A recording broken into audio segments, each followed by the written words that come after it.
नमस्कार दोस्तों, हमारे YouTube चैनल अनंत कथा में आपका स्वागत है।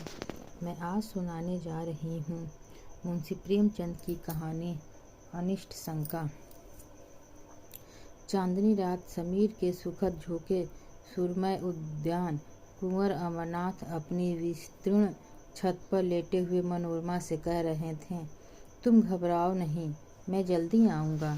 मनोरमा ने उनकी ओर कातर नेत्रों से देखकर कहा, मुझे क्यों नहीं लेते चलते? अमरनाथ, तुम्हें वहाँ कष्ट होगा।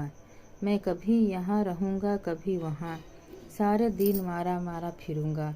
पहाड़ी देश है, जंगल और बिहड़ के सिवाय बस्ती का कोसों पता नहीं। उस पर भयंकर पशुओं का भय। तुमसे यह तकलीफ न सही जाएगी। मनोरमा, तुम भी तो इन तकलीफ़ों के आदी नहीं हो। अमरनाथ, मैं पुरुष हूँ, आवश्यकता पड़ने पर सभी तकलीफ़ों का सामना कर सकता हूँ। मनोरमा गर्व से, मैं भी स्त्री हूँ, आवश्यकता पड़ने पर आग में कूद सकती हूँ। स्त्रियों की कोमलता पुरुषों की काव्य कल्पना है। मैं उनमें शारीरिक सामर्थ्य चाहे न हो, पर उनमें यह धैर्य और साहस है जिस पर काल की दुर्चिंताओं का जरा भी असर नहीं होता। अमरनाथ ने मनोरमा को श्रद्धामय दृष्टि से देखा और बोले, यह मैं मानता हूँ, लेकिन जिस कल्पना को हम चिरकाल से प्रत्यक्ष समझते आए हैं वह एक क्षण में नहीं मिट सकती। तुम्हारी तकलीफ मुझसे न देखी जाएगी, मुझे दुख होगा। देखो इस समय चांदनी में कितनी बहार है। मनोरमा, मुझे बहलाओ मत, मैं हठ नहीं करती, लेकिन यहाँ मेरा जीवन अब पार हो जाएगा। मेरे हृदय की दशा विचित्र है। तुम्हें अपने सामने न देखकर मेरे मन में तरह तरह की शंकाएं होती हैं कि कहीं चोट न लग गई हो। शिकार खेलने जाते हो तो डरती हूँ, कहीं घोड़े ने शरारत न की हो। मुझे अनिष्ट का भय सदैव सताया करता है। अमरनाथ, लेकिन मैं तो विलास का भक्त हूँ। मुझ पर इतना अनुराग करके तुम अपने ऊपर अन्याय करती हो। मनोरमा ने अमरनाथ को दबी हुई दृष्टि से देखा, जो कह रही थी, मैं तुमसे ज़्यादा पहचानती हूँ। बुंदेलखंड में भीषण दुर्भिक्ष था। लोग वृक्षों की छालें छील छील कर खाते थे। क्षुधा पीड़ा के भक्ष्य की पहचान मिटा दी थी।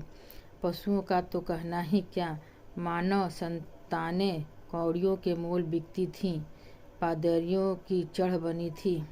उनके अनाथालयों में नित्य गोल के गोल बच्चे भेड़ की भांति हाँके जाते थे।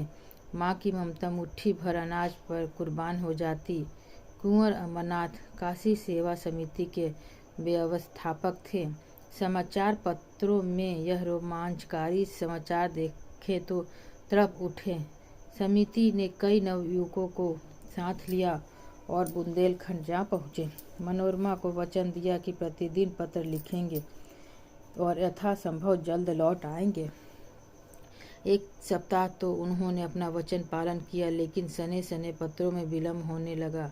अक्सर इलाके डाकघर से बहुत दूर पड़ते थे। यहाँ से नित्य प्रति पत्र भेजने का प्रबंध करना दुस्साध्य था। मनोरमा वियोग दुख से विकल रहने लगी। वह अव्यवस्थित दशा में उदास बैठी रहती। कभी नीचे आती, कभी ऊपर जाती, कभी बाग में जाकर बैठती। जब तक पत्र न आ जाता वह इसी भांति व्यग्र रहती। पत्र मिलते ही सूखे धान में पानी पड़ जाता, लेकिन जब पत्रों में आने में देर होने लगी तो उनका वियोग विकल हृदय अधीर हो गया। बार बार पछताती कि मैं नाहक उनके कहने में आ गई। मुझे उनके साथ जाना चाहिए था। उसे किताबों से प्रेम था, पर अब उसकी ओर ताकने का भी जी नहीं चाहता था। विनोद की वस्तुओं से उसे अरुचि सी हो गई। इस प्रकार एक महीना गुजर गया। एक दिन उसने स्वप्न देखा कि अमरनाथ द्वार पर नंगे सिर नंगे पैर खड़े रो रहे हैं। वह घबराकर उठ बैठी और उग्रावस्था में दौड़ी द्वार पर गई। यहाँ का सन्नाटा देखकर उससे होश आ गया। उसी दम मुनीम को जगाया। उसी समय मुनीम को जगाया और कुंवर साहब के नाम तार भेजा, किंतु जवाब न आया। सारा दिन गुजर गया मगर कोई जवाब नहीं। दूसरी रात भी गुजरी लेकिन जवाब का पता न था। मनोरमा निर्जल निराहार मूर्छित दशा में अपने कमरे में पड़ी रहती। जिसे देखती उसी से पूछती, जवाब आया? कोई द्वार पर आवाज़ देता तो दौड़ती जाती और पूछती, कुछ जवाब आया? उसके मन में विविध शंकाएं उठती। लौंडियों से स्वप्न का आशय पूछती, स्वप्नों के कारण और विवेचना पर कई ग्रंथ पढ़ डाले पर कुछ रहस्य न खुला। लौंडिया उसे दिलासा देने के लिए कहती, कुंवर जी कुशल से हैं।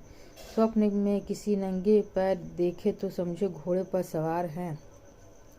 घबराने की कोई बात नहीं। लेकिन रमा को इस बात से तस्कीन न होती। उसे तार के जवाब की रट लगी हुई थी। यहाँ तक कि 4 दिन गुजर गए। किसी मोहल्ले में मदारी का आना बाल वृंद के लिए एक महत्व की बात है। उसके डमरू की आवाज़ से खोचे वाले की क्षुधावर्धक ध्वनि से भी अधिक आकर्षण होता है। इसी प्रकार मोहल्ले में किसी ज्योतिषी का आ जाना मार्के की बात है। एक क्षण में इसकी खबर घर घर फैल जाती और सास बहू अपनी बहू को लिए आ पहुँचती। माता भाग्यहीन कन्या को लेकर आ जाती। ज्योतिषी जी दुख सुख के अवस्थानुसार वर्षा करने लगते। उनकी भविष्यवाणियों में बड़ा गूढ़ रहस्य होता है। उनका भाग्य निर्णय भाग्य रेखाओं से ही जटिल और दुर्ग्राह होता है। संभव है कि वर्तमान शिक्षा विधान ने ज्योतिष का आदर कुछ कम कर दिया हो, पर ज्योतिषी जी के महात्म्य में जरा कमी नहीं हुई। उनकी बातों पर चाहे किसी को विश्वास न हो, पर सुनना सभी चाहते हैं। उनके एक एक शब्दों में आशा और भय को उत्तेजित करने की शक्ति भरी रहती है। विशेषतः उनकी अमंगल सूचना तो वज्रपात के तुल्य है। घातक और दग्धकारी तार भेजे हुए आज 5वां दिन था कि कुंवर साहब के द्वार एक ज्योतिषी का आगमन हुआ। तत्काल मोहल्ले की और महिलाएं जमा हो गईं। ज्योतिषी जी भाग्य विवेचना करने लगे। किसी को रुलाया, किसी को हंसाया। मनोरमा को खबर मिली। उन्हें तुरंत अंदर बुला भेजा और स्वप्न का आशय पूछा। ज्योतिषी जी ने इधर उधर देखा, पन्ने के पन्ने उलट उंगलियों पर कुछ गिना, पर कुछ निश्चय न कर सके कि क्या उत्तर देना चाहिए। बोले, क्या सरकार ने यह स्वप्न देखा है? मनोरमा बोली, नहीं, मेरी एक सखी ने देखा है। मैं कहती हूँ यह अमंगल सूचक है, वह कहती है मंगलमय है। इसकी क्या विवेचना है? ज्योतिषी जी बंगले झांके। उन्हें अमरनाथ की यात्रा का हाल न मालूम था और न इतनी मोहलत ही मिली कि यहाँ आने के पूर्व वह अवस्था ज्ञान प्राप्त कर लेते, जो अनुमान के साथ मिलाकर जनता के ज्योतिष के नाम से प्रसिद्ध है। जो प्रश्न पूछा था उसका भी कुछ सूचक उत्तर न मिला। निराश होकर मनोरमा के समर्थन करने ही में अपना कल्याण देखा। बोले, सरकार जो कहती है वही सत्य है, यह स्वप्न अमंगल सूचक है। मनोरमा खड़ी सितार के तार की भांति थरथर कांपने लगी। ज्योतिषी जी ने उस अमंगल का उद्घाटन करते हुए कहा, उसके पति पर कोई महान संकट आने वाला है। उसका घर नाश हो जाएगा। वह देश विदेश मारे फिरेंगे। मनोरमा ने दीवार का सहारा लेकर कहा, भगवान मेरी रक्षा करो, और मूर्छित होकर के जमीन पर गिर पड़ी। ज्योतिषी जी अब चेते, समझ गए कि बड़ा धोखा खाया। आश्वासन देने लगे, आप कुछ चिंता न करें, मैं उस संकट का निवारण कर सकता हूँ। मुझे एक बकरा, कुछ लौंग और कच्चा धागा मंगा दे। जब कुंवर जी के यहाँ से कुशल समाचार आ जाएगा तो जो दक्षिणा देना चाहें वे दें। काम कठिन है पर भगवान की दया से असाध्य नहीं। सरकार देखे, मुझे बड़े बड़े हाकिमों के सर्टिफिकेट दिए हैं। अभी डिप्टी साहब की कन्या बीमार थी, डॉक्टरों ने जवाब दे दिया था। मैंने यंत्र दिया। बैठे बैठे आंखें खुल गई। कल की बात है, सेठ चंदू लाल के यहाँ से रोकड़ की एक थैली उड़ गई थी। कुछ पता न चलता था। मैंने सगुन विचारा और बात की बात में चोर पकड़ लिया। उनके मुनीम का काम था। थैली ज्यों की त्यों निकल गई। ज्योतिषी जी तो अपनी सिद्धियों का सराहना कर रहे थे और मनोरमा अचेत पड़ी हुई थी। अकस्मात वह उठ बैठी। मुनीम को बुलाकर कहा, यात्रा की तैयारी करो, मैं शाम की गाड़ी से बुंदेलखंड जाऊंगी। मनोरमा ने स्टेशन पर आकर अमरनाथ को तार दिया। मैं आ रही हूँ। उनके अंतिम पत्र से ज्ञात हुआ कि वह कबरई में हैं। कबरई का टिकट लिया, लेकिन कई दिनों से जागरण कर रही थी। गाड़ी पर बैठते ही नींद आ गई और नींद आते ही अनिष्ट शंका ने एक भीषण स्वप्न का रूप धारण कर लिया। उसने देखा सामने एक अगम सागर है। उसमें एक टूटी हुई नौका हलकोरे खाती बहती चली जाती है। उस पर न कोई मल्लाह है, न पाल है, न डाणे।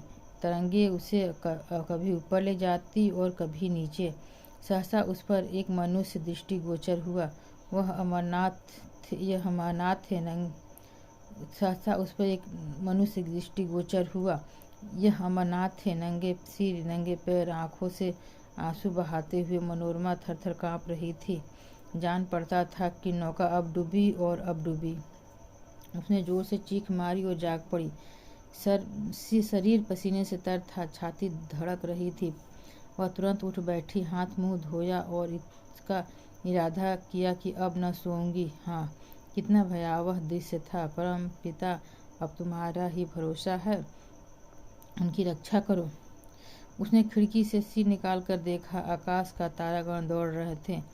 घड़ी देखी, 12 बजे थे। उसको आश्चर्य हुआ कि मैं इतनी देर तक सोई, अभी तो एक झपकी भी पूरी न हो पाई।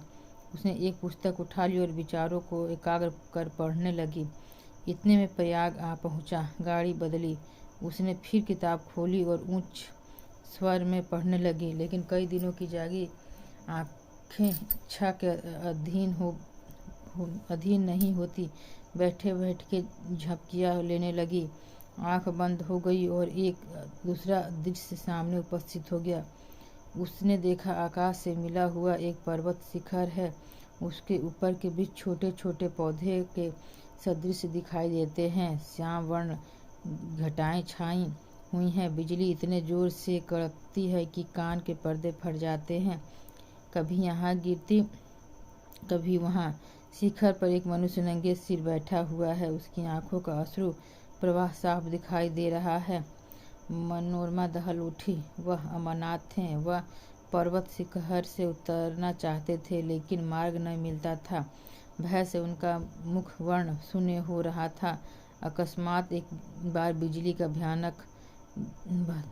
भयंकर नाद सुनाई दिया। एक ज्वाला सी दिखाई दी और अमरनाथ अदृश्य हो गए। मनोरमा ने फिर चीख मारी और जाग पड़ी। उसका हृदय बांसुर उछल रहा था। मस्तिष्क चक्कर खा रहा था। जागते हुए आंखों में जल प्रवाह होने लगी। वह उठ खड़ी हुई और करजोड़ ईश्वर से विनय करने लगी। ईश्वर, मुझे ऐसे बुरे बुरे स्वप्न दिखाई दे रहे हैं। न जाने उन पर क्या बीत रही होगी। तुम दिनों के बंधु हो, मुझ पर दया करो। मुझे धन और संपत्ति की इच्छा नहीं। मैं झोपड़ी में खुश रहूंगी।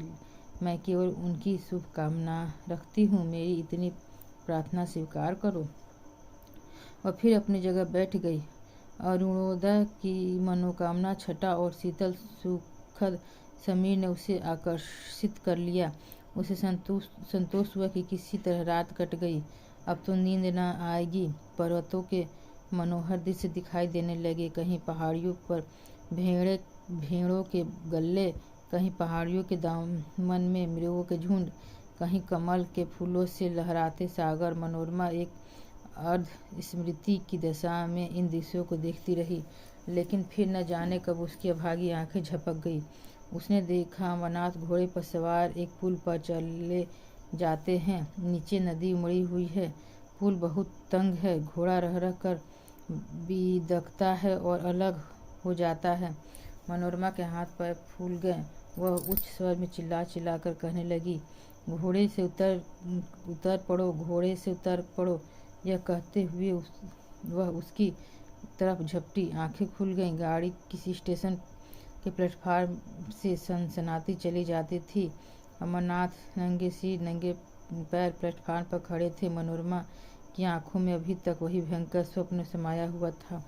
कुंवर को देखकर उसे भय हुआ कि वह घोड़े से गिर गए और नीचे नदी में फिसलना चाहते हैं।